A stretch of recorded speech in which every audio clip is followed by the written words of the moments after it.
क्योंकि बात अगर हमारे पे आ गई फिर तो वो कोडिपेंडेंसी वाली बात आ गई ना, कि हमारा ध्यान 24 घंटे उसके ऊपर है कि हम इसको ज़्यादा खुश तो नहीं कर रहे, इसको उदास तो नहीं कर रहे, या अभी ऐसी बात करने से इसको कुछ ऐसे, मतलब हमने टॉक करनी है, जैसे हम बोलते हैं स्क्रिप्टेड टॉक होनी चाहिए आपकी। जो 1 मिनट टॉक मैम ने बोला, स्क्रिप्टेड मतलब कि हमें पता चले कि अगर ये कोई इशू अराइज हो रहा है, ठीक है, तो मैंने अब पहले अपने इमोशंस को थोड़ा सा साइड पे रख के मैंने कैसे ऐसी वार्तालाप करनी है जिसमें हम 2 वे विन विन सिचुएशन हो, ठीक है। जैसे मोस्टली ये होता है कि पेशेंट अगर लड़ रहा है, झगड़ रहा है, या पुराने पैटर्न्स वापस आने शुरू हो गए हैं, तो फैमिलीज़ का नॉर्मली ये रिएक्शन आता है कि इसने ठीक ही नहीं होना, है ना, या हम कुछ आउट ऑफ फ्रस्ट्रेशन हम उनको ऐसी चीज़ें बोल देते हैं जिससे कि वो कनेक्शन जो हम यहाँ बनाने की कोशिश कर रहे हैं वो टूट जाता है आपका, वो गैप बिल्ड होना शुरू हो जाता है। हमने वो गैप बिल्ड नहीं होने देना, हमने ऐसी बात करनी है जहाँ पे कि विन विन सिचुएशन हो, ट्रीटमेंट का भी नुकसान ना हो, आपका भी ना हो, पेशेंट का भी ना हो, हमारे पूरे रिकवरी प्रोग्राम का कोई नुकसान ना हो। मतलब ultimately what you have to do is आपको सिर्फ उसके चेंजेस ऑफ मूड को नोट करना है and you have to speak to the counsellor. मतलब you are not sole responsible, ये मत करिए, मतलब इस चीज़ की रिस्पॉन्सिबिलिटी मत लीजिए कि ये मेरे कारण खुश हुआ है या मेरे कारण उदास हुआ। जैसे उसका मूड खराब है, हाँ जी, बात करते हैं तो हमें ये होना चाहिए ना कि हम उस टाइम अपने आप को पॉज लें, भाई उससे हम बात ना करें उस टाइम ज़्यादा, ठीक है ना, पॉज ले लें। अगर हमें लगता है हाँ, हमारे इमोशंस काबू में नहीं है, हाँ, हम रिएक्ट कर जाएंगे, हाँ जी, तो हाँ हम जी, पॉज ले लें। बिल्कुल। और ऐसे ही खुशी में क्या होता है, कई बार हम बहुत सारी बातें बताते हैं, उससे पेशेंट हमारा ओवर हो जाता है, तो वो भी हमें रुक रुक के थोड़ी बतानी चाहिए। ऐसा है क्या चीज़ को? खुशी में भी, मान लो हमारा पेशेंट बहुत खुश हो जाता है, बहुत हैप्पी हो जाता है, तो उस टाइम भी उसके दिमाग में आइडियाज़ आएंगे कि मैं ऐसे करूं, मैं ऐसे करूं, तो वो बाहर जाएगा तो पार्टी। वैसे तो हमारा प्रोग्राम ट्रांसपेरेंसी सिखाता है जी, बट कुछ कुछ कंडीशन में, जैसे हमारे पेशेंट्स मोस्टली रात को थोड़ी जैसे सिडेशन वाली दवाई चल रही है, जी, मॉर्निंग में जब वो उठते हैं एकदम, तो मतलब डॉक्टर्स रेकमेंड करते हैं कि मॉर्निंग में एकदम कोई खबर ना सुनाओ, जी, है ना, अगर स्पेशली अगर कोई सैड न्यूज़ है जी, या जी, कुछ जी, है, जी, जी, या पर्सन का मूड ऐसा है, बट अदरवाइज हमने कोशिश करनी है कि हम रिहैबिलिटेट हो रहे हैं ना, हम और पेशेंट सोसाइटी में, तो जितनी ट्रांसपेरेंसी हो, बातें छुपाई ना जाए, because program says no secrets. जी, जी, अगेन जब हम ये क्वेश्चन पूछते हैं कि वो ज़्यादा खुश ना हो जाए, तो इनडायरेक्टली हम उसके मूड को कंट्रोल करने की कोशिश करते हैं। और अगर आपको कंट्रोल हमने बिल्कुल नहीं करना। आपने कोई न्यूज़ क्रैक किया, मतलब कोई खुशी की बात है घर पे, तो ऑब्वियसली एक रिएक्शन तो सबका ही आएगा, बिल्कुल, बिल्कुल। बट व्हाट नेक्स्ट, ये इम्पोर्टेंट है कि अब वो खुशी के उस रिएक्शन को वो कैसे ले रहा है। वो चीज़ सारे घर वालों ने भी तो ली है, बट अगर आपको उसमें जो आपको लग रहा है अनयूजुअल पैटर्न को दिख रहा है, it needs to be immediately notice में लेकर आना। जैसे सपोज करो कोई फैमिली में कोई वेडिंग ही आ रही है, ठीक है, एकदम से कोई मतलब यू वर वेटिंग फॉर मतलब क्वाइट अ लॉन्ग टाइम कोई वेडिंग के लिए, तो वेडिंग आ रही है, आपने ये न्यूज़ सुनाई, सभी खुश हुए, बट पेशेंट एकदम से अब तो मैं ये कपड़े बनवाऊंगा, डिज़ाइनर कपड़े, मैं वहाँ जाऊंगा, मेरा फॉलोअप आ रहा है, नहीं नहीं फॉलोअप पे नहीं जाना मेरे को ये। सो दिस इज़ वहाँ आपकी स्किल काम आएगी कि आपने उसको स्किलफुली कैसे हैंडल करना है, ठीक है। सो ये जो बिहेवियर्स हैं ये हमने नोटिस में करने हैं, एंड वाइस वर्सा। दूसरी तरफ अगर हमने कोई सैड न्यूज़ क्रैक करी है, ठीक है, घर में कोई परेशान है, कोई हॉस्पिटलाइज है, कोई बिजनेस में कोई डील ऐसी हो गई है, सो बिकॉज उतार चढ़ाव तो ज़िंदगी में आने हैं ना, सो हम लोग जैसे उसको हैंडल करते हैं, क्या वो हमारा लव्ड वन वैसे से हैंडल कर रहा है कि वो बहुत ही उदास हो गया, कि वो कह रहा है कि ऐसा ही हुआ है मेरे साथ, तो आज तक ऐसा ही हुआ है, हमेशा ही ऐसे होएगा, मैं तो कुछ कर ही नहीं पाऊँगा, हमारा बिजनेस बिल्कुल ही ज़ीरो हो जाएगा, क्या बनेगा। सो वो एंग्जाइटी, वो डिप्रेशन, वो सारी होपलेसनेस आपको नज़र आनी शुरू हो जाएगी, ठीक है, जो कि हम में नहीं है, जो उसमें आपको नज़र आनी शुरू हो जाएगी। सो वहाँ पे आपने अपनी स्किल्स लगानी है कि हमने ऑब्जर्व करना है और हमने ट्रीटिंग टीम को बताना है कि ये ऐसा कुछ हुआ था, तो उसके बाद ये चेंजेस आ रहे हैं। और एक चीज़ इसमें और ऐड कर देती हूँ, जब हम ट्रीटमेंट जब हमारा चल रहा होता है and we are on the way to road to recovery में, तो बहुत बार ऐसे होता है कि पेशेंट की उससे बेस्ट चीज़ उसकी लाइफ से चले गई है। सो देयर आर मतलब टाइम्स और एपिसोड्स जहाँ पे वो बिल्कुल आपको लगता है उदास हो गया, चुप हो गया है, बात कम कर रहा है। You need to understand that कि लाइफ में से बेस्ट थिंग, मतलब लाइफ में से अगर किसी का कोई अपना जाता है तो वो भी चुप हो जाता है थोड़ी देर के लिए। So we don't have to ask कि तू गल्ला नहीं करता, तू हुन खुश क्यों नहीं हो रहा, तू नाल क्यों नहीं बहनदा। यू हैव टू सी कि उनका भी एक ट्रांजिशन स्टेज चल रहा है जहाँ पे जिस चीज़ के ऊपर उन्होंने रिलाय किया वो उसने उसको धोखा दे दिया, अब वो वापस अपनी लाइफ दोबारा शुरू कर रहे हैं उस चीज़ के बिना। सो उनके लाइफ में मतलब रिकवरी के प्रोसेस में लोनलीनेस, ये एम्प्टीनेस आती है। तो इसमें आप ओवर रिएक्ट, जहाँ हम उसमें ज़्यादा ना फंस जाएं कि मैम ये तो बिल्कुल ही उदास होता है। नॉर्मली ऐसा होगा, जस्ट सी दैट कि वो ग्रीफ वाला स्टेज में जैसे एक इंसान अपने अंदर उसके कश्मकश चल रही होती है, हमारे पेशेंट्स के अंदर भी चल रही होती है। विदाउट अल्कोहल और विदाउट सब्सटेंस उसको ज़िंदगी का ताना बाना शुरू से अब शुरू करना है, उसके लिए बड़ा चैलेंजिंग होता है। और सिर्फ पेशेंट के लिए नहीं, ड्यूरिंग द इलनेस, बीमारी के दौरान हम सिर्फ एक दो काम ही करते हैं। पेशेंट को कंट्रोल कर रहे हैं, पेशेंट का ध्यान रख रहे हैं, है ना, लड़ाइयाँ हो रही हैं, झगड़े हो रहे हैं, हमेशा हमारा इमरजेंसी बटन ऑन है। अब जब पेशेंट ठीक हुआ ना तो हमें भी नहीं पता चलता क्या बातें करें, बिकॉज वो इतना गैप आ जाता है ना, चुप्पी आ जाती है लगता है। और हमारा डर इतना होता है ये कहें या ना कहें, ये करें या ना करें, तो ये सब कुछ पैरेलल ही चलता है। क्योंकि हम हमेशा कहते हैं वो जहाँ पे एडिक्शन आती है ना उन घरों में मतलब खाने वाली चुप्पी आ जाती है, एक मतलब सुकून वाली चुप्पी नहीं आती है, खाने वाली, क्योंकि मन में इतनी बातें हैं, ठीक है, बट एक चुप्पी है घरों में हमारे, बिकॉज हमें है कि ये बात करेंगे तो कोई लड़ाई ना हो जाए। कि over the period of time हमें लगता है कि हम अपने बेटे या हस्बैंड से बात कर रहे हैं, नहीं, हम एक बीमारी के साथ डील कर रहे होते हैं और हमारे रिएक्शंस उस बीमारी के साथ बिल्कुल चेंज हो गए होते हैं। अब बीमारी जब ठीक हो रही है तो हमें वो रिएक्शंस ही नहीं आ रहे होते कि नॉर्मल रिएक्शंस क्यों होते हैं, क्योंकि हमने 10-12 साल तो बीमारी के साथ ही हंडाया होता है उन रिएक्शंस के साथ। तो अब हम भी कंफ्यूज्ड होते हैं, हमें भी स्किल नहीं आता। कल हम यही शेयर कर रहे थे, कल इवनिंग मीटिंग में क्या हुआ, मीनाक्षी राघव वाइफ तो कहते हैं सर वो ना 2 दिन छुट्टी होती है ना, ऐसा लगता है कुछ किया ही नहीं, मतलब खाली बैठना है नॉल। आई सेड ऐसा वैसा कुछ नहीं होता, हमें इमरजेंसी इतनी हैंडल करी होती है कि जब हम खाली होते हैं तो हमें लगता है अजीब है, ये क्या हो रहा है, सब नॉर्मल कैसे चल रहा है, मतलब वो नॉर्मल भी हमें ना अब नॉर्मल लगना शुरू हो जाते हैं, बिकॉज हमारा अमिगडाला हमेशा ऑन रहा होता है इमरजेंसी, क्योंकि हमने हाई में देखा हुआ है अपने लव्ड वन को हमेशा।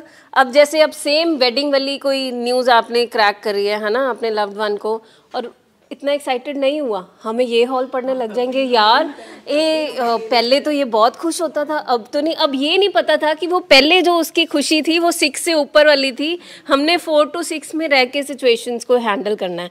सो फैमिलीज, क्योंकि हम सेंसिटाइज्ड होते हैं वो पहले वाले अपने पेशेंट के साथ अपने, है ना, कि वो बहुत एक्साइटमेंट में था, बहुत ऐसा था।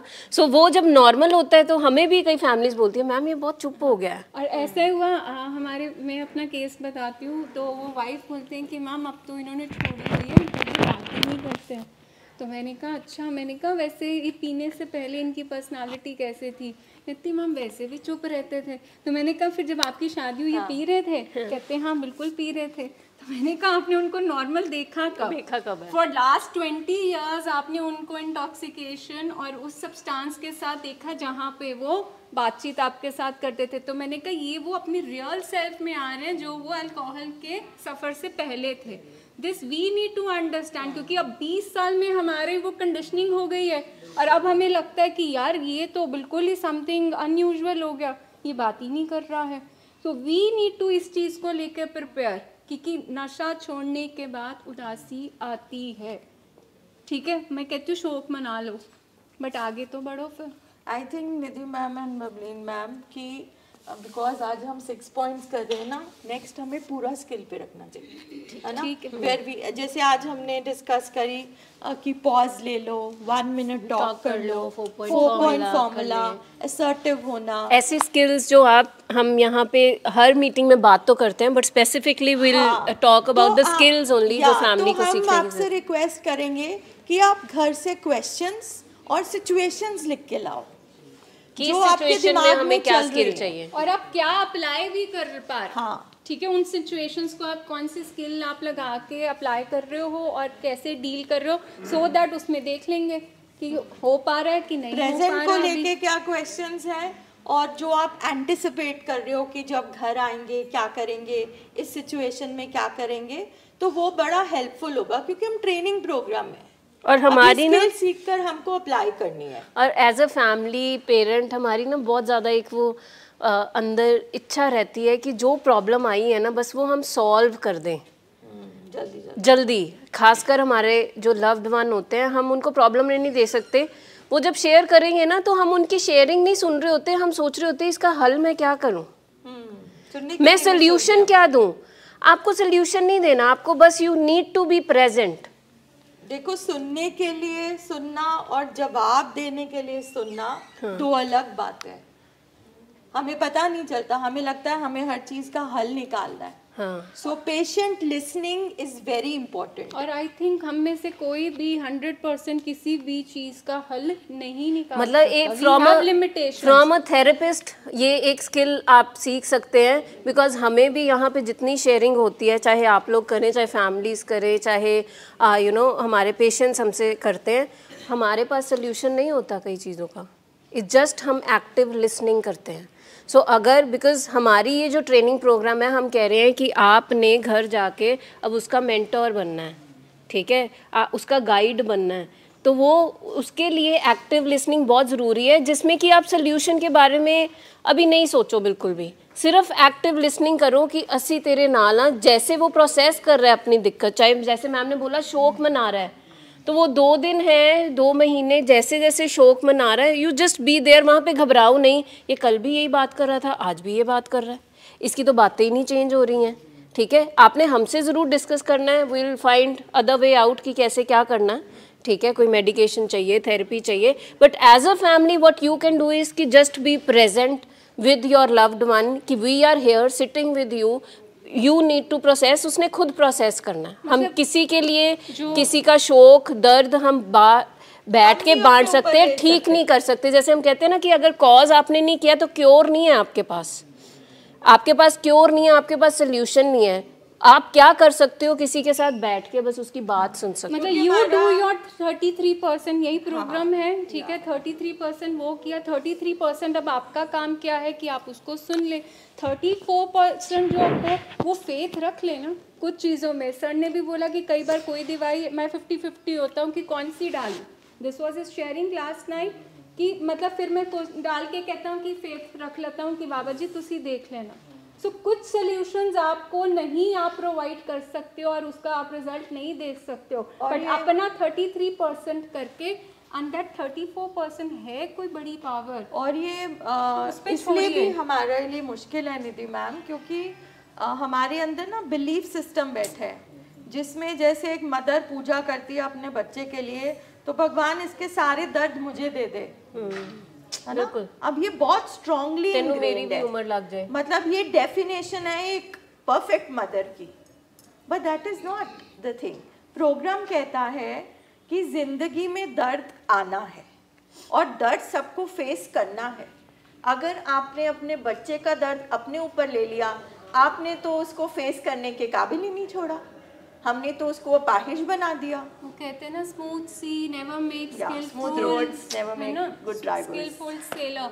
तो अगर हर मुश्किलों से अगर हमने हर चीज़ उनकी लाइफ में इजी कर दी, तो वो चैलेंजेस या एडवर्सिटीज में अपने आप को कैसे फिर तो ये और तभी तो वो एडिक्शन में आए थे। हाँ जी सर। ये तो एक डिप्रेसिव स्टेज की बात करें, ज़्यादातर पेशेंट्स को जो भी हैं डिप्रेसिव स्टेज के अंदर कई बार जैसे उनके पास फ्लोटिंग आइडियाज़ होते हैं, वो हाई मूड के अंदर रहते हैं। हाँ, तो जब आप ये बता रहे हैं कि अभी आप उनकी बात सुनिए, उनकी बात सुनते हैं और फिर वो बात कहीं ना कहीं हम उसको रोकने की कोशिश करते हैं, तो फिर वो ओवर रिएक्ट करते हैं, एवरी टाइम यू कट माई यानी कि थाट्स। तो हमने इस चीज़ को भी क्या करना है, बिकॉज हम क्या करते हैं, हमारा डीलिंग ये हो जाती है, ये तेरे तो ख्याल ही हमेशा तू तो पता नहीं कहाँ पे सोचता है, हम वहीं पे नो कर देते हैं। ठीक है, हमने ये भी सीखना है कि हमने ना करनी है तो असर्टिव तरीके से करनी है, ऐसे नहीं करना, पहले हमने डिले करना। ठीक है, फिर हमने उसको धीरे धीरे से असर्टिव तरीका सीखना है कि हमने ना कैसे करनी है। ठीक है, हमने टाइम बार्गेन करना है। ठीक है, कि हम सोच लेंगे, अगर कोई मेरे पास ऐसे फ्लोटिंग आइडियाज़ जैसे स्पेसिफिकली उनके रहते हैं, बड़े बड़े प्रोजेक्ट्स और ये सारी चीज़ें, अगर हम वहीं पे 4 लोगों के सामने उसको ऐसे कट कर देंगे, तू तो कभी नॉर्मल सोची ना, तेरे तो ख्याल पता नहीं कहाँ कहाँ रहते हैं, है ना। So this is not the way. So क्या होता है, एक्टिव लिसनिंग करिए, ठीक है, स्नप मत करिए, हाँ, टाइम बाय कीजिए, डिले टैक्टिक्स लीजिए, ठीक है, सुन तो लें बात, क्योंकि हम क्या होते हैं द मोमेंट, क्योंकि इतनी देर से हमने देखा है जैसे कोई शुरू होता है हम साथ में क्या कर देते हैं, बात काट देते हैं। और वो आपके लिए एक साइन है कि बिकॉज वो भी बीमारी का सिम्टम है, वो आपके लिए एक साइन है, आपने काउंसलर से, डॉक्टर से करना है, डॉक्टर साहब इसको अब ऐसे ख्याल आ रहे हैं, बिग आइडियाज, इसको बिग आइडियाज आ रहे हैं। So this is one warning sign, चाहे नशा हुआ नहीं हुआ, बट ये this is one warning sign कि बीमारी थोड़ा सा स्विच हो रहा है उसके मोड्स में। जो सर आपको क्वेश्चन है, इसको हम कभी कभी ऐसा होता है कि हम उसको जैसे डिले, आप कह रहे हैं कि उसको डिले करने की कोशिश कीजिए या लिंगर होने की कोशिश करिए, और थोड़ा सा भी टाइम में निकल जाता है तब तक वो 2 स्टेप और आगे बढ़ चुका होता है, और वो बाद में पता लगता है कि भाई वो यानी कि 2 स्टेप आगे हो गया। हाँ जी सर आपके जो क्वेश्चन है उसको हम 2 सिचुएशन में बांटते हैं। एक है कि एपिसोड आ गया हुआ है, अब वो मेनिया में, ठीक है, अब वो हमारी रेंज में ही नहीं है, तो ना उस टाइम हम उसको समझा सकते हैं, ना हम लड़ सकते हैं, ना हम ना कह सकते हैं, इमीडिएटली ना नहीं कहना होता है। ठीक है, तो उस सिचुएशन में तो हमें जो हम बेस्ट नुकसान सेव कर सकते हैं ना, कम से कम नुकसान हो, उसमें हम हैंडल कर सकते हैं। हम उससे आर्ग्यू नहीं करें, हम उससे डिस्कस नहीं करें, हम थोड़ा सा डिले टैक्टिक, अच्छा ये करना है, चलो हाँ ठीक है ये करते हैं, चलो कल बैठ के इसका डिस्कस करते हैं, लिखते हैं कैसे है। तो हमने उसको नो भी नहीं किया, हमने उसको येस भी नहीं किया, हमने थोड़ा डिले कर दिया। और in the meanwhile Medication, intervention. Therapist और डॉक्टर की आपने हेल्प ली। जो मैम कह रहे हैं और मैम कह रहे हैं वो यही कह रहे हैं, आपको सबसे पहले पता लगना है कि क्या सिम्टम आया है। आपने जैसे मैम कह रहे हैं 1 दिन का टाइम ले लो, शाम तक का टाइम ले लो। देखो हम पता क्या करते हैं, ये भी एक स्किल, बिकॉज हमने आपको स्किलफुल बनाना है ना। अब कोई पेशेंट मेरे पास आता है, मैम फ़ोन करा दो, मैम ऐसे कर दो, अच्छा अभी नहीं होगा, मैं ये काम कर लूँ, श्वेता मैम आते हैं ना, मैं उनसे डिस्कस करके फिर बताती हूँ। ठीक है, श्वेता मैम आ गए, श्वेता मैम अब आप श्वेता मैम आगे बताएंगे कैसे होता है ये। अब श्वेता मैम आ गए हैं तो श्वेता मैम को मैसेज मिल गया है कि फ़ोन लेना है, करना है, सब कुछ करना है। फिर श्वेता मैम तो कहते हैं कि ठीक है आओ बैठे बात करें, पहले हम बात करते हैं। सो बात करके उसके अंदर की जो इमोशंस हैं हम उसको समझते हैं। एक्टिव लिसनर बनना बहुत इम्पॉर्टेंट है। आप जब बात सुनना शुरू हो जाते हो ना, 1 बात 2 बात 3 बात 4 बात जब शुरू होती है बात तो इस लेवल पे होती है, जैसे जैसे बात होनी शुरू होती है तो वो डाउन आ जाता है। फिर हम विन विन सिचुएशन करते हैं कि चलो ऐसे नहीं ऐसे कर लेते हैं। फिर हम कोई ना कोई छोटा सा टास्क दे देते हैं कि ये कर लें, फिर आप उसको अर्न कर सकते हो। अगर आपने ये टास्क आज कर लिया, it can be anything, it can be just grooming, it can be anything. आप ये वाला टास्क कर दो, उसके बाद मैं पक्का बात करा दूंगी। तो ये हमने थोड़ा सा स्किलफुल होना है, लेकिन ये होएगा तब जब आपने बात सुन ली है।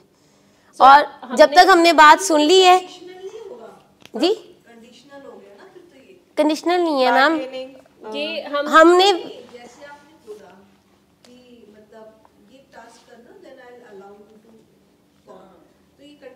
कंडीशनल नहीं होएगा। आप बात नहीं समझ रहे। हमने क्या किया, हमने पहले उसकी बात सुनी, वो भरा हुआ था, उसकी इमोशंस इतनी ज़्यादा थी, रिएक्टिव मोड में था। तो उसकी बात सुन के आई थिंक हमने एक बार डिस्कस करा था कि सबसे पहले उसको ये फील कराना कि we are in your team only, that is important. Emotions जो बिल्कुल हाइटेंड अप होती है कि नहीं करना ही करना है, अभी कॉल करना है, वो कुंडी अटक जाती है ना उस हाइटेंड इमोशंस। अब कॉल फ्लो को डिक्लाइन करना। आप जब सुनेंगे ना बात आप जब बात सुन लेंगे एटलीस्ट अगले बंदे को ये लग रहा है मेरा सुना जा रहा है। हमने उसको प्रॉमिस कोई नहीं किया, हमने उसकी बात को फटाफट से मान भी नहीं लिया, पर हमने जो बात सुनी उसको आधा घंटा लगा, पौना घंटा लगा, 1 घंटा लगा। वो 1 घंटे में उसकी इमोशंस जो हैं, जो इतनी हाइटेंड इंटेंस थी और एग्रेसिवनेस थी, वो काम डाउन हो गई। फिर हम बीच का रास्ता दे। अब श्वेता मैम ने अगर थोड़ा सा अभी भी नहीं टल रहा, मैं बहुत पहले कंडीशनल रहती थी अपने बेटे के साथ कि तू ये करेगा, को कहना नहीं मानता था तो क्या करोगे, यू हैव टू बी करेगा तो मैं तेरे को आई विल डू दिस। ये एनेबलिंग होगी मैम, ये कंडीशनल नहीं है, ये एनेबलिंग है। तो ये करेगा तो मैं ये करूँगी, हमने करना तो है ही नहीं ना। बात तो फिर वही आ गई है, हमने मर्जी नहीं माननी। नहीं, अभी मैम ने बोला कि उसको बोलेंगे कि ये कर, मैं करा दूंगी, हमने टाइम ले लिया, ठीक है। फिर वो पेशेंट ने बोला सो मैम कैसे करेंगे, डॉक्टर अमित आते हैं ना तो उनसे डिस्कस करते हैं, ठीक है। अब हम कहते हैं कि अच्छा फिर डॉक्टर भाटिया के साथ बैठ के हम डिस्कस करेंगे। हमने थोड़ा टाइम बार्गेन करना है और उसके बीच में हमने कोई थेरेपी या कोई मेडिसिन या किसी के साथ वो चीज़ करनी है जिससे कि उसकी वो जो फिक्सेशन है वो थोड़ी कम हो। देखिए प्रॉब्लम क्या है, ये जो फिक्सेशन, देखो जब वो जिस स्टेट में वो बोल रहा है उस टाइम उसका डोपामिन 100,000 पे है, ठीक है। अब वो बहुत इमोशनल, और आपको पता है जो इसने बात कही है वो प्रैक्टिकल नहीं है, वो हम नहीं कर सकते। तो हम उसको पहले उस रेंज में ला रहे हैं जहाँ पे वो उस बात को समझ सके, ठीक है। हम यहाँ पे कंडीशन नहीं लगा रहे हैं, हम सिर्फ उसको शांत कर रहे हैं कि अब वो अपना थोड़ा सा उसकी मत खुले और उसके साथ हम बातचीत कर सकें। और टास्क का मतलब ये नहीं है कि मैंने उसको कोई इम्पोर्टेंट टास्क इस कुछ भी, जैसे हम वॉक कर लेते हैं, हम कोई एक्सरसाइज कर लेते हैं साथ मिलके, चलो हम चाय पीने चले जाते हैं, हम। और बहुत हद तक ये होता है कि जब वो ये सारे टास्क कर लेते हैं ना, उनका मूड, उनका वो सारी फिक्सेशन उस रेंज में आ जाती है, फिर उसको हम आराम से बोलते हैं भी आज तो कॉलिंग डे है नहीं है, ठीक है, 1 दिन की बात है, हम कॉलिंग डे वाले दिन कॉलिंग कराएंगे। जैसे आप बता रहे हैं कि भी कनिंग डिजीज है, patient after this will move to, तो यही होता है ना कि वो 2 मिनट 4 मिनट के बाद जब हम कोशिश करते हैं कि भाई उसकी बात सुन लेते हैं, या तो पॉसिबिलिटी ये बन जाती है जैसे मैंने आपसे कन्वे तो कर ही दिया था और बाद में 2 दिन बाद पता लगा काम तो कर ही दिया। देखिए सर, अब हम जो बात कर रहे हैं ना, हम सब जो यहाँ पे मतलब जो बात मैं कह रहा हूँ कि बात करते हैं थोड़ी देर के बाद 10 या 20 मिनट के बाद कोई बात है, क्योंकि फिर उसको लगता है कि जानबूझ के मेरी बात को डाइवर्ट कर रहे हैं। इसीलिए हम कह रहे हैं कि सुनना इज़ वेरी मच इम्पॉर्टेंट। उसको ये लगे कि आप उसकी टीम में हो। हम देखो मैम, सर क्या है कि जो भी इमोशंस आती है ना, इमोशंस में पीछे बहुत पावरफुल एनर्जी होती है, ठीक है। इमोशंस हमेशा एनर्जी के साथ ड्राइव होती है। अब वो जो एनर्जी, जी अभी सुनो, अभी करो, अभी चाहिए, ठीक है, उस एनर्जी को आपने थोड़ा सा डिप में लाना होता है। सो उसके लिए ये डिले, बार्गेनिंग, डिले टैक्टिक्स, यहाँ देख लेते हैं जहाँ आप ना भी नहीं करते, जहाँ पे हाँ भी नहीं कर रहे हो।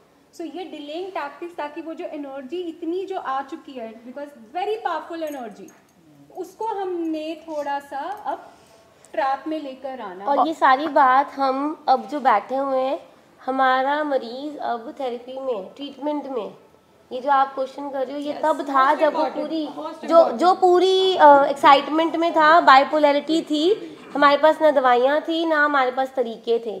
हम यहाँ पे अब ये तरीके सीख रहे हैं, इसलिए ये स्किल्स हमने सीखने हैं जब ये यहाँ से जाएगा, क्योंकि बीमारी तो है। होता पता क्या है, जब एक किसी का चिम्ब्रेन मतलब पूरा रिएक्टिव होता है ना, तो दूसरे का चिम्ब्रेन भी कंपटीशन में आ जाता है कि मैं भी अब 2 की 4 की इसको सुनाऊंगा। और ब्रेन चिम्ब्रेन वर्सेस चिम्ब्रेन हो जाता है। हाँ जी मैम, जब पहले की बात है कंडीशनल होते थे, मतलब हमारे को तो 100 काम होते थे, बट उनको हमारे को नैग करना, हमें कॉम्पनसेट करना होता था।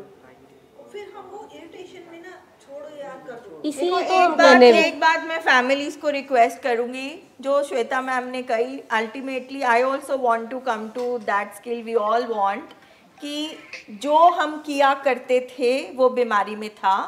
अब हमारा जो स्किल यूज होना है, सबसे पहले तो ये होना है कि हमारे पेशेंट को एपिसोड ना आए या आने वाला हो, ये स्किल यूज करें कि हम साइन और सिम्टम पहचाने कि वो हमें वो सिचुएशन फेस ही ना करना। ठीक है। तो सबसे पहले we have to work on relapse prevention, जिसमें लगातार फॉलोअप चल रहे हैं, लगातार दवाइयाँ चल रही हैं। आप ऊपर नीचे कोई भी चीज़ नोट करते हैं, पेशेंट तेज़ी में जा रहा है तो वो कम सो रहा है, चिड़चिड़ा हो रहा है, so you have to work on that first. देखो जैसे मैंने आपको एक स्किल बताया ना कि हम ऐसे डिले करते हैं कि मैं इनसे पूछ लेती हूँ, ये कहते हैं उनसे पूछ लेते हैं। अब आपके लिए बेस्ट क्या है जब हम बात करते हैं कि आपने ट्रीटिंग टीम के बिना कोई भी डिसीजन या नहीं करना। द बेस्ट इज बेटा तेरा फॉलोअप इस तरीक को है, हम बैठ के उनसे डिस्कस कर लेंगे, अगर ये चीज़ ठीक है सो विल गो अहेड। उतनी देर के लिए हमने पोस्टपोन कर दिया, ठीक है। 99% जवाब आएगा, अब उनसे डॉक्टर को ही अपना बना लेना है, उससे सब कुछ पूछ के करना है। हाँ, अब हमारा और कुछ नहीं रह और गया।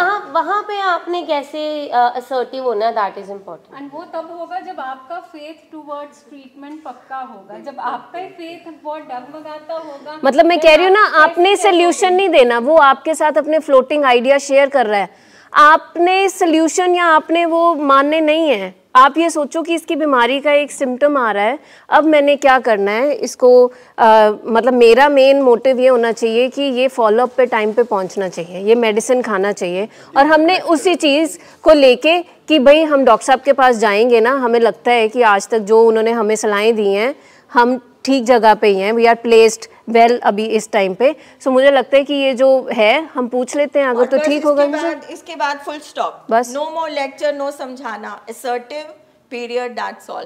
Now I think we should move to the next this thing, because skill पे हम next स्किल पे हम फुल अपना अगली बारी मीटिंग करेंगे। टॉपिक है, बड़ी सिचुएशंस होती है ना। बस एक लाइन कह सकते हैं कि भाई ट्रायंगल का तीसरा हिस्सा अभी हमारे पास नहीं है, तो उनके पास जाएंगे तो ट्रायंगल तभी कंप्लीट होगा। आप में तो दो हम ट्रायंगल के हिस्से, अगर तीसरे को भी ले लें। अगर हमने प्रोग्राम को सरेंडर किया हो तो हो ही नहीं सकता कि पेशेंट ना सुने। पेशेंट कहे कि मैंने फॉलो अप पे नहीं जाना, मैंने मेडिसिन लेने जाना है, बस ठीक है, पे नहीं जाना। हाँ तो उनको बोले ठीक है बेटा मेडिसिन के लिए तो साथ चल, ठीक है, उसके बाद हमारा चार्ज है।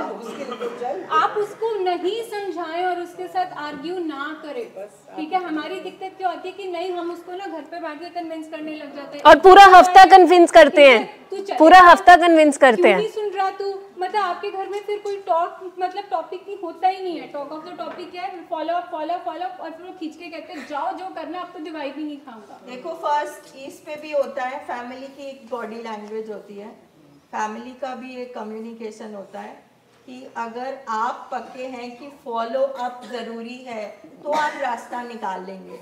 अगर फैमिली को भी थोड़ी देर बाद आ जाता है ना, अब और क्या पैसे लगाने, अब क्या जाना, अब ठीक तो है, तो 100% फॉलो अप नहीं होएगा।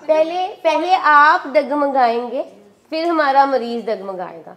वही बात है, अगर आपका सरेंडर है, आपकी स्किल्स हैं, आपने हम पे पूरा फेथ किया हुआ है, तो फिर फॉलो अप होएगा। कुछ पेशेंट्स होते हैं जो किसी भी हाल में फॉलो अप पे नहीं आ रहे, उस केस में फैमिली आती है और मेडिसिन रिव्यू करवाती है, फिर मेडिसिन ऐसी जाती है जिससे धीरे धीरे धीरे धीरे ब्रेन थोड़ा सा नॉर्मलाइज होता है, क्योंकि हम ट्रीट कर रहे हैं कोमॉर्बिड इलनेसेस को भी, सिर्फ एडिक्शन नहीं है। एडिक्शन के साथ हमारी पर्सनैलिटी है, हमारा बिहेवियर है, जिसको हमने ठीक करना है। बट फॉलो अप 4 दिन बाद होता है, 4 दिन घर में सिर्फ क्या यही होता है, फॉलोअप पे जाओगे ना, फॉलोअप पे जाओगे। चलो ठीक है, देख लेते हैं बेटा, मत बहस दो, मत समझाओ उस टाइम पे उसको, ठीक है देख लेते हैं, अभी पढ़े, फिर अगले दिन टाइम हो गया, फिर वो कहे नहीं जाना, आपको पता लग गया, मत उलझो उसके साथ, चलो देख लेते हैं, चलो फिर मैं ही ले आती हूँ दवाई, चल फिर मैं चले जाती हूँ। ये जो 4 दिन का हम पूरा ड्रामा करते हैं ना घर पे, तो पेशेंट कहते हैं अब तो दवाई भी नहीं खाऊंगा, आप तो उन्हीं के ही हो। Team full stop. दीदी मैम थर्ड बताएं।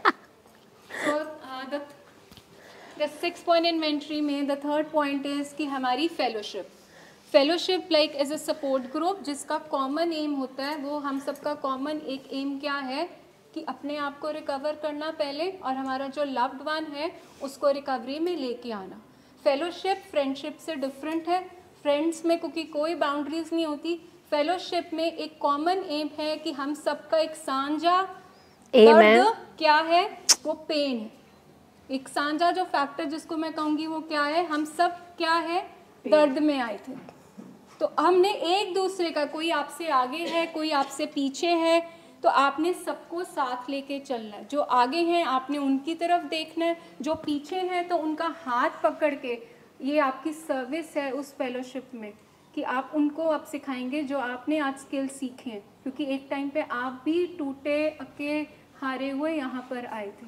हमारी प्रॉब्लम ये है कि कुछ देर बाद हम अपनी पेन को भूल जाते हैं।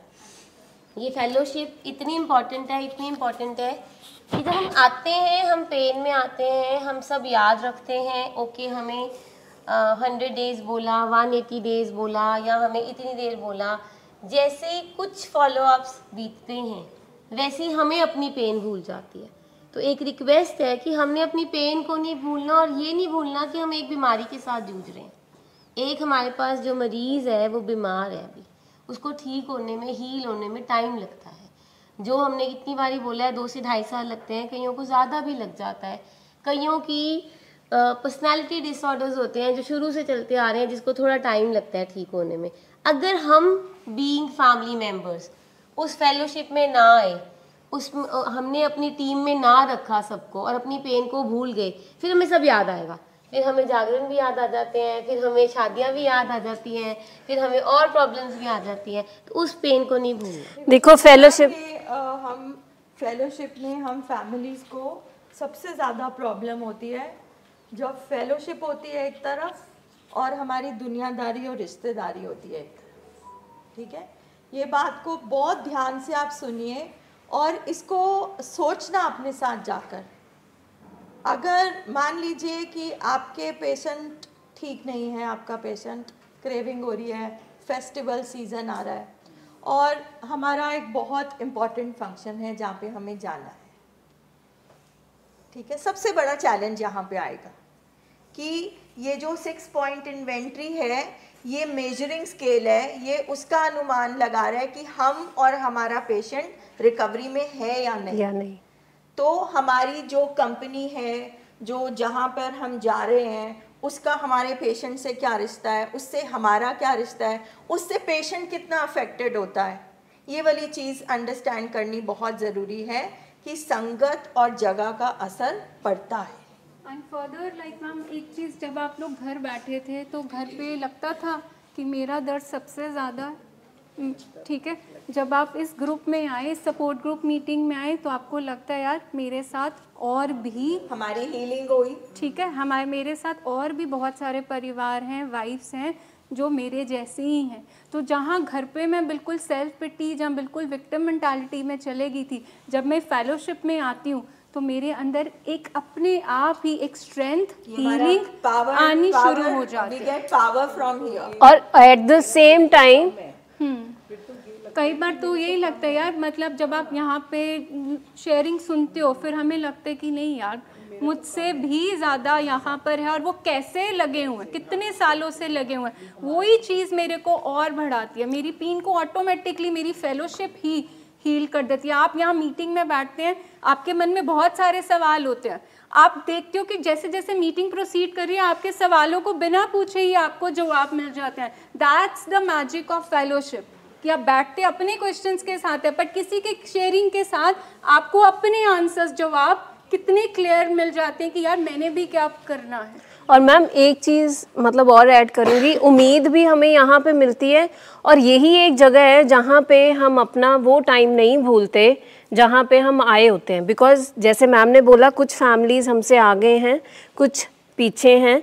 सो जब कोई नई फैमिली आती है, जब हम उसकी मिज़री, उसकी पेन सुनते हैं, तो मुझे अपनी याद आ जाती है, जो कि बहुत हद तक जब अगर हम इस फेलोशिप में नहीं रहेंगे तो हम वो भूल जाएंगे पेन। क्योंकि होता यही है, हम डगमगाते तभी हैं जब हमें वो पेन भूल जाती है। सो क्यों जो पेशेंट्स की फैमिलीज़ वहाँ इवनिंग मीटिंग में आती है या यहाँ पे आती है, क्यों वो कंसिस्टेंट है इतना ट्रीटमेंट के साथ? क्यों? क्योंकि उनको उम्मीद भी मिलती है, and at the same time उनको वो अपनी पीछे वाली जर्नी भी देखने को मिलती है कि हम कहाँ से यहाँ तक पहुँचे हैं और हम फिर वहाँ जा सकते हैं, क्योंकि बीमारी तो क्योरेबल है ही नहीं है। ठीक है, अगर आज हम यहाँ सेंटर स्टेज पे हैं, ठीक है, सो प्रोबेबिलिटी अगर आगे बढ़ने की है तो पीछे जाने की भी उतनी हुई है, और ये आपको फेलोशिप में रह के ही नज़र आएगा, क्योंकि यहीं पे आपको वो बिगर पिक्चर मिल सकती है। अगर आप इस फेलोशिप में नहीं रहोगे, ठीक है, तो बाहर जाके वो आप पुरानी पेन भूल जाओगे। हमारे ना अभी कुछ दिन पहले हमारे एक पेशेंट है जो फॉलोअप में भी चल रही है, ऑलमोस्ट 6 मंथ्स हो गए उनको। उनकी वाइफ ने आके शेयर करा इसी फोरम में, हमारे इधर भी और उधर वाली मीटिंग में भी, कि जिस दिन मैं पहले दिन आई थी मैं इतनी डिस्ट्रेस थी, इतनी पेन में थी, मुझे कुछ नहीं पता था कि मीटिंग्स का क्या मतलब होता है, ये बात आप जो कर रहे हो समझा रहे हो क्या मतलब है। मैं परेशान थी कि मेरा हस्बैंड ऐसा है, एडिक्शन में है, ये करता है वो करता है। तो कहते हैं उस ग्रुप सेशन में हॉस्पिटल में the session was going on and एक हमारे जो पेशेंट की फैमिली थी, ऑलरेडी आते थे हमारे पास, आते थे, मैं रो रही थी। कहते वो उठे, उन्होंने मुझे हग किया बस। कहते वो हग जो मुझे की है ना, उस हग ने मुझे इतना सुकून, इतना चैन दिया है कि आज मैं यहाँ पे हूँ। उस दिन के बाद से मैंने आज तक एक भी इवनिंग सेशन नहीं मिस किया, यहाँ का सेशन नहीं मिस किया। एंड वो कहते हैं वो मुझे लगा कि मेरी पेन उस बंदी ने समझ ली, क्योंकि वो ऑलरेडी उस प्रोसेस से निकल चुकी थी। वो अभी भी हमारे पास आते हैं फॉलोअप में, और अभी भी मेरे ख्याल लाइव मीटिंग वो देख रहे होंगे, उनको पता है कि मैं किन की बात कर रही हूँ। सो ये है फेलोशिप। और लिटमस टेस्ट पता क्या है, जब आप कुर्सियों में बैठे थे अपने लव्ड वन के लिए, बट बाद में आप अपने लिए इन कुर्सियों पे बैठना शुरू कर देते हो, आप अपने लिए इस फेलोशिप में आना शुरू करते हो, तो आप सोचना कि ये फेलोशिप आपके लिए सही काम कर रही है, तो तब ये असेसमेंट होगी। अब आप सोचो कि हम बजे मने यहाँ पे यार हर शनिवार हमें बुला देते हैं, दैट मीन्स कि हाँ क्योंकि फेलोशिप का हिस्सा आपको बनना है, बट आपके अंदर जब ये ट्रांजिशन आएगा कि आप बैठे आए उनके लिए थे, पर आज आप अपने लिए बैठ रहे हो, अपनी हीलिंग के लिए बैठ रहे हो, तब हम बोलेंगे कि फेलोशिप आपके ऊपर मैजिक कर रही है। So, बड़ी ताकत है फेलोशिप में। फेलोशिप का मतलब मल्टीपर्पज रोल है, हीलिंग भी होती है, शेयरिंग होप भी मिलती है, स्ट्रेंथ भी मिलती है, शेयरिंग है, सर्विस है, एवरीथिंग। ऐसी बातें जो हम अपनी फैमिली से नहीं कर सकते, वो हम फेलोशिप में आके एक दूसरे से भी कर सकते हैं। बहुत सी बातें तो हमारा हौसला ही नहीं था घर में करने का, बोलने का, जो हम इतना फ्रिक्वेंटली बोल पा रहे हैं। तब तो छुपती थी जुबान पे, बोले ना बोले। वहाँ तो हम छुपते फिरते रहते हैं, बहन को पता ना लग जाए, चाचे को पता ना लग जाए, चल रही है, बोल ही नहीं सकते, बोल ही नहीं सकते। और वो इतनी अनहर्ड अनसेड बातों का ना पूरा एक साइक्लोन हमारे अंदर चल रहा होता है, जो फेलोशिप हमें इतना वार्म वेलकम खुले हाथों से पकड़ती है कि बोलो, चलो निकालो तो सी, इतने 10 साल की वो कुकर की सीटी को यहीं पे भिजा दो जो तुम इकट्ठे करके बैठी हो। आप लोगों को देखे हौसला हो गया, रोक फटाफट सारी बातें। चलिए नेक्स्ट पॉइंट है मेंटोर। मेंटोर जैसे कि हमें पता है कि कोई गाइड या ठीक है कि हमने कोई गुरु धार लिया, ठीक है। अब यहाँ पे हम जब पेशेंट से बात करते हैं, हम कहते हैं कि आप अपनी फैमिली को ही अपना सरेंडर कर दो भाई, ठीक है, अपना गुरु धार लो, जो ये बोलेंगे ये मेरी मतलब कोई भी मेरा नुकसान नहीं करेंगे, जो भी इन्होंने डिसीजन, शायद मैं आज नहीं इनके साथ अग्री कर पा रहा, बट लॉन्ग रन में ये मेरा नुकसान नहीं करेंगे। किसी को तो हम सरेंडर करें, ठीक है, हम ट्रीटिंग टीम को कर लें, डॉक्टर को कर लें, काउंसलर को कर लें, फैमिली को कर लें, कि हर टाइम मेरे मन में ये हो कि अगर ये इंसान से मैं सलाह लेने जाऊँगा तो ये मेरे को क्या एडवाइस देगा, या यहाँ पे अगर वो इंसान होता तो क्या करता, ठीक है। सो हम अवेलेबिलिटी के हिसाब से कहते हैं कि आप अपनी फैमिली को ही मेंटोर बना लो। अब फैमिली किसको मेंटोर बनाए, ये आप बताओ। हाँ, कौन? डॉक्टर भाटिया का भी कोई मेंटर है, कौन है आप गेस करो, कौन है? डॉक्टर भाटिया, ये स्ट्रक्चर उनका एक मेंटर है। डॉक्टर भाटिया कहीं ना कहीं इमोशनल होके या कई बारी कोई ऐसी प्ली लेके आता है, हम भी एज प्रोफेशनल्स कहीं ना कहीं डगमगा सकते हैं, ठीक है, बट फिर हमने किसको मेंटर माना हुआ है? इस स्ट्रक्चर को, कि हमने जो प्रोग्राम फॉलो करते हैं, रिकवरी प्रोग्राम जो ये स्ट्रक्चर फॉलो करते हैं, हमने उसके बाहर जाके कोई भी ऐसा डिसीजन नहीं लेना जिससे हम किसी की फैमिली का, उनके बच्चे का नुकसान कर दें। This is what we follow. Mentor is कि आप किसी भी इंसान से कुछ जब आप सीखते हैं, आपका आइडल वो बन जाता है, तो आप देखिए कि आप जिन लोगों से सीख सकते हैं, they are going to be a mentor. The supreme mentor is your program. Program means एक नॉर्मल, हम जब कंप्यूटर प्रोग्राम की भी बात करते हैं तो प्रोग्राम का मतलब क्या होता है? एक सेट ऑफ इंस्ट्रक्शंस। सो ये रिकवरी प्रोग्राम क्या है? Set of instructions, set of principles, set of steps, set of certain tool kit. जब इतना सुप्रीम आपको एक मेंटोर मिल रहा है, फिर इधर उधर भटकने वाली बात कौन सी है? दैट मीन्स वो आपको डायरेक्शन दे रहा है। यस सर, दोनों शब्द सिनोनिमस हो गए ना, ये सेंटर भी और भाटिया जी भी। सो हमें क्या है कि वो चीज़ ना हमें बचा लेती है सर। जैसे आपने बोला कि कोई ऐसी सिचुएशन आई, सो मैं ये बोलूँगी कि मेरा मेंटर भी मेरे को इजाज़त नहीं देता इस बात की, बिकॉज मैंने तो सरेंडर कर दिया ना। मेरा प्रोग्राम, अब डॉक्टर साहब क्या बोलते हैं, बच्चे मेरा प्रोग्राम में इजाज़त नहीं देता कि मैं तेनू भेज दूँ। मतलब आप देखिए कि मेरी जगह अगर मतलब मेरी जगह मेरा प्रोग्राम यहाँ पे मुझे किस चीज़ के लिए परमिट कर रहा है, हाँ या ना, आपको आंसर मिलेगा। आप एक फैमिली जो आपसे आगे है, जब आप उसको देखते हो कि वो दिवाली पे छुट्टी पे नहीं लेके जा रही, वो आपका मेंटोर है। Seeking right direction, seeking right advice और उसको फॉलो करना, वो मेंटोर है। कि मैं गुरु तारा, मैं गुरु किते गुरु भी फिर फॉलो कीते, गुरु तो मैं तार लिया, पर गुरु दे गुर भी ते होने चाहिए है ना, वो मैं फॉलो नहीं करता पा, वो मैं तार लिया, वो तो कोई फायदा ये हमारा बात है कि डॉक्टर भाटिया ने बहुत सारी मीटिंग्स में शेयर किया है, एंड ऑफ द डे हम सारे इंसान हैं, है ना सर। बहुत टाइम कहते हैं कि 35-36 साल में उनका जो एक्सपीरियंस रहा है और जो रियलाइजेशन रही है, वो ये रही है कि उन्होंने भी इनेबलिंग करी, वो भी इमोशनल हुए। So ultimately he also had to surrender to the program कि अगर मुझे अपने पेशेंट को ठीक करना है तो मैं ये साइंटिफिक दायरे से बाहर नहीं जा सकता, मैं एक गोली कम नहीं दे सकता, मैं एक्स्ट्रा स्माइल नहीं दे सकता, क्योंकि वो मेरे पेशेंट को नुकसान करेगा। ऑफ कोर्स ऊपर तो भगवान और बाबा जी हैं, वो सबसे बड़े मेंटोर हैं, बट जो दुनिया में अब जो जिसने एक्शन करना है, सो हमारा जो मेंटोर होना चाहिए वो प्रोग्राम की, बेटा प्रोग्राम कहता है, इनेबलिंग नहीं करनी, और बेटा प्रोग्राम कहता है। प्रोग्राम की कुछ बाउंड्रीज होती हैं जो हम बार बार बात करते हैं, वो बाउंड्रीज नहीं हमने क्रॉस करनी होती, वो बाउंड्रीज तोड़नी नहीं होती किसी भी तरीके से। अब ये जो सारी बात हो रही है इनेबलिंग बिहेवियर की, एक ना प्लीजिंग एक टर्म होता है, हमारे मरीजों को भी आदत होती है प्लीज़ करी जाना, प्लीज़ कर करके अपना काम चलाई जाना, अपना बेनिफिट उठाई जाना।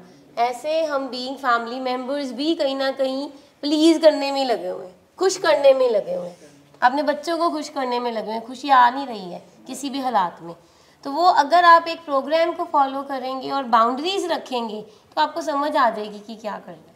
ये कहना बड़ा आसान है, वो आता नहीं है मेरे साथ, वो चलता नहीं है मेरे साथ, वो फॉलो अप नहीं करता, क्यों? क्योंकि हमने बाउंड्रीज क्रॉस करी है ना, हमने वो बाउंड्रीज हमने भी नहीं पूरी करी।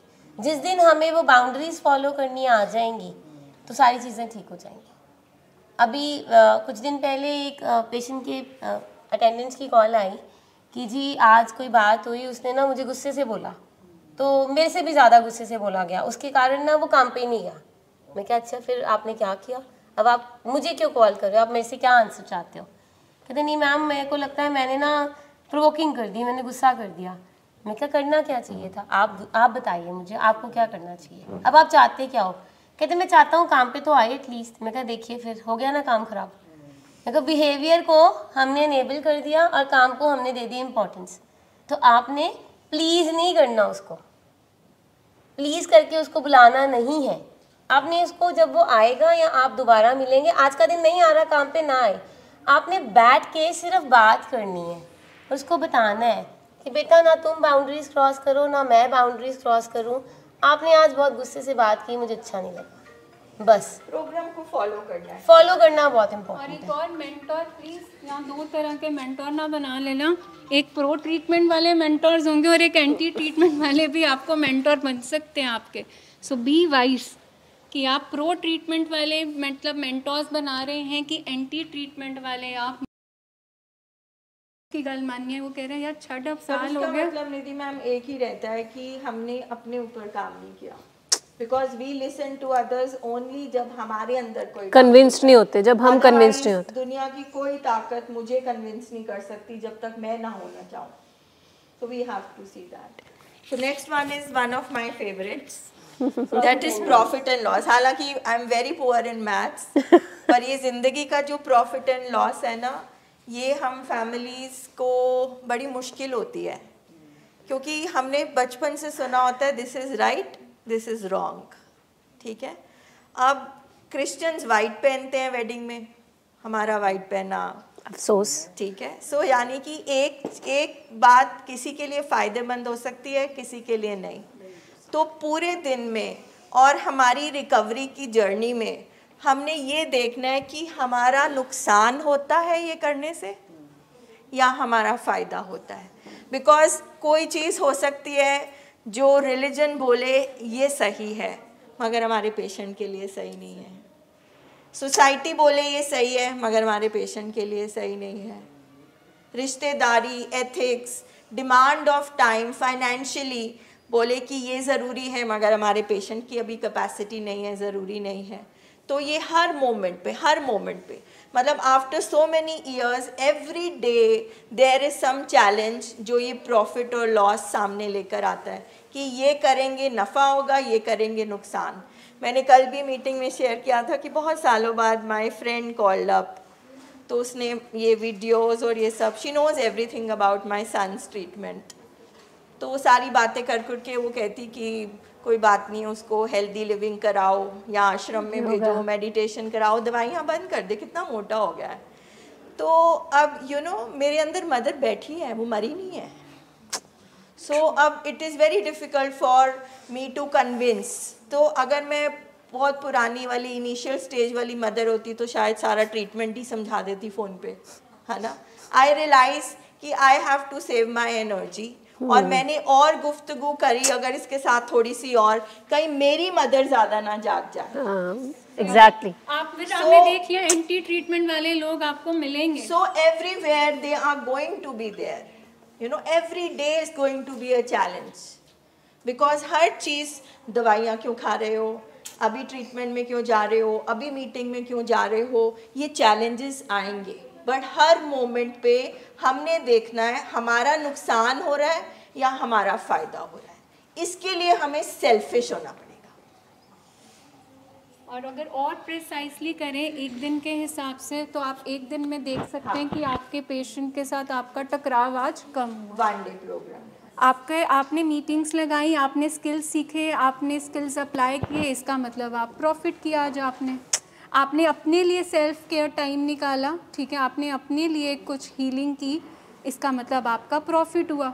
लॉस मतलब आज पेशेंट के साथ खूब तू मैं चली, ठीक है, बेइज्जती प्रोग्राम हुए, क्रिटिकल रिमार्क्स हुए, गुस्सा चढ़ा, दरवाजे ठा हुए, खाना नहीं खाया, टाइम पे आपने कोई चीज़ नहीं की, आपने अपने कमिटमेंट्स को फॉलो नहीं किया, दैट मीन्स आपके सारे दिन के वो चला जाएगा खाते में लॉस। सो आपको ये चीज़ at the end of the day realise हो जानी चाहिए कि मेरी तरफ से प्रॉफिट एंड लॉस क्या हुआ।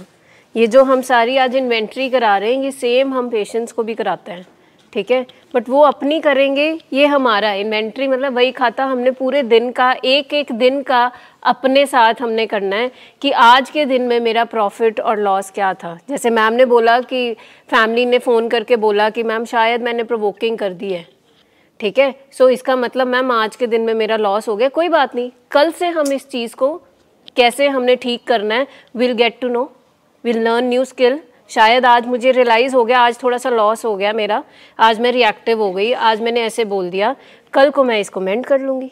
और जो मैम बोल रहे हैं, नमिता मैम ये कह रहे हैं कि किसी ने कॉल किया, किसी ने बोला, किसी ने कुछ कहा, देखिए मैं फिर से वही बोलूँगी, अपनी पेन नहीं भूलनी। कोई आपको कह रहा है, आपका रिश्तेदार है और कोई फैमिली मेम्बर है, कोई दूर का बंदा है, वो आपको बोल रहा है कि ये आपके पेशेंट में ये चीज़ें दिख रही हैं जी, आज ये सुस्त लग रहा है, आज ये ऐसा लग रहा है, अब बंद कर दो, इसको ये कराओ, उसको वो कराओ, उसको आपकी पेन नहीं पता। जो बिहेवियर्स आपने देखे, जो आपने सहा, वो उसको नहीं पता। तो जो मैम कह रही है उस टाइम पे सेल्फिश हो जाना होना है, ऐसे बंदों से थोड़ा दूर रहना है, हमको नहीं सुननी है।